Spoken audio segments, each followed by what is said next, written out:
Hi guys, it's Tasia at Garland. So today I'm going to teach you how to make your very own wreath.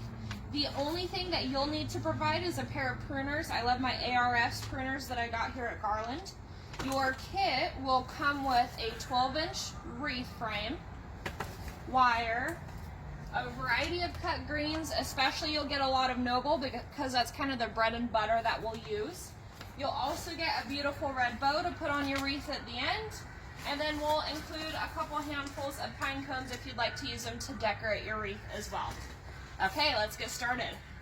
So the first thing that we are going to do is get together a bunch of greens about the size of your open hand. Can be smaller, it can be larger. It depends on what you want your overall wreath to look like. And so I usually like to start with a piece of noble. So I'm going to cut one of the tips off here. So you can see it's about the same size as my hand.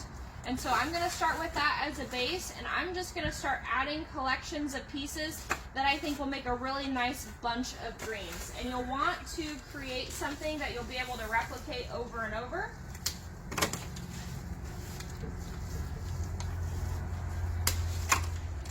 Okay, so what I might do is I'm going to layer that together because I can pinch it just like that. I'm actually going to take these branches off. So you'll kind of play around with a bit. What you're trying to do, again, is to come up with something, a bunch of greens that's about the same size as your open hand, and you want to leave a little bit of bare stem that we'll use to wire the wreath on. And then once you get a few pieces of noble, you can go ahead and, if you want to, layer it with a different kind of green. So I have here this coastal redwood, and I'm going to kind of play around with it. I love how the underside of this is such a bright blue color that I kind of want it to stand out against my wreath. And to do that, a lot of times what I'll do is I'll find something that's a bright green color and put something bright blue over the top of it so that it looks kind of bright and festive. So once you get a pile of greens that you like the looks of, what you're going to want to do is take your wire and you're going to want to start wiring around the base as tightly as you possibly can. This is where it can be kind of hard to wear gloves because your gloves can kind of get tangled in the wire. So you're going to wire it probably at least 5 times around until you feel like it's very sturdy and not going anywhere. And the other rule of thumb is you usually want to create a bunch of greens thicker than what you probably think that you need. So then you're going to attach this, and what I do is I just kind of run this through the wire here if your paddle's thin enough, and I attach it to this first kind of ribbing there, and I'm just going to hold this green. Of course I'm going to flip it to the right side so that the pretty side is up, and then I'm going to start wrapping it and secure it all the way around.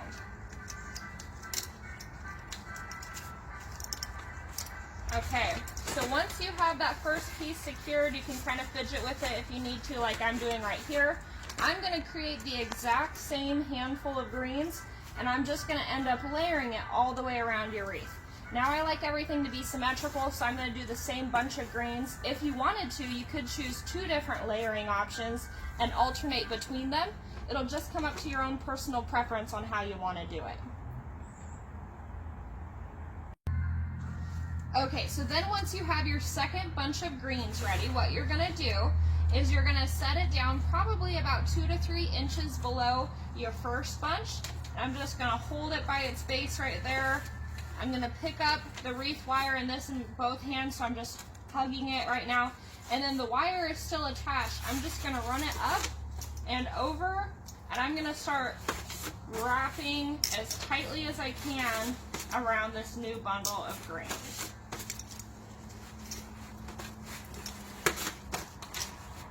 Okay, once you've gone around 5 or 6 times and you feel like it's secure, so you can see we're starting to get the shape of a wreath, I'm just going to keep doing this all the way around.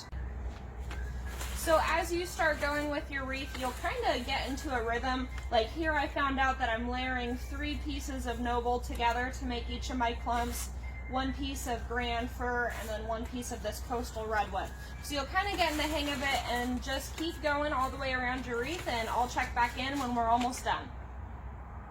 Okay, so I'm finally almost at the end here. I have one last gap right here that you guys can see. So I'm just gonna take this last bunch of greens. I'm gonna shove it in here. This will probably be the hardest bunch to get wired. I'm just gonna hold it as best as I can. Bring the wire down. Like I said earlier, I try and go around about 5 times or so. Let's see, 3, 4, 5.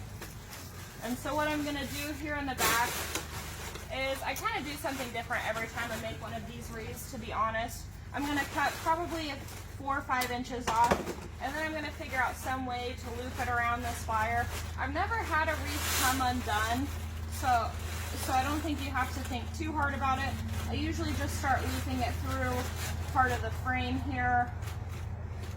I'll do that multiple times, and you can do as much as you want to make sure your wreath is secured. Like I said, I've just never had any issues, so I don't spend too much time on it. And voila, you have a wreath. Now this is the time.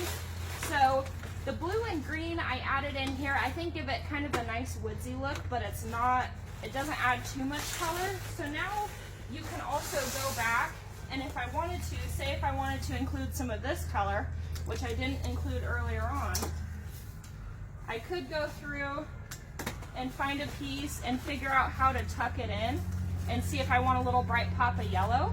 And what I could do there, if you have a hot glue gun, you could honestly just hot glue the tips and stick it in. Otherwise, you could take a piece of wire and just kind of go around the branch and attach it to the base of your wreath frame. So if you want to, you can play around with it and add some more things. What I also have for everybody are some pine cones and a bow. So if you want to attach some pine cones to your wreath, and we probably in your kit will have some pine cones of various sizes and various types. I really like to mix them up to give my wreath more of a woodsy, unique, one-of-a-kind look. So how I like to attach pine cones is I actually take the wire and I go around this top part of the pine cone, really the base of it, and I kind of conceal the wire in the pine cone so you don't actually see it from this angle. I pull it pretty tight and I twist it, and then I'll give myself probably 4 or 5 inches. And to really secure this, you can stick this through, or even kind of wrap it around if it's being a pain for you.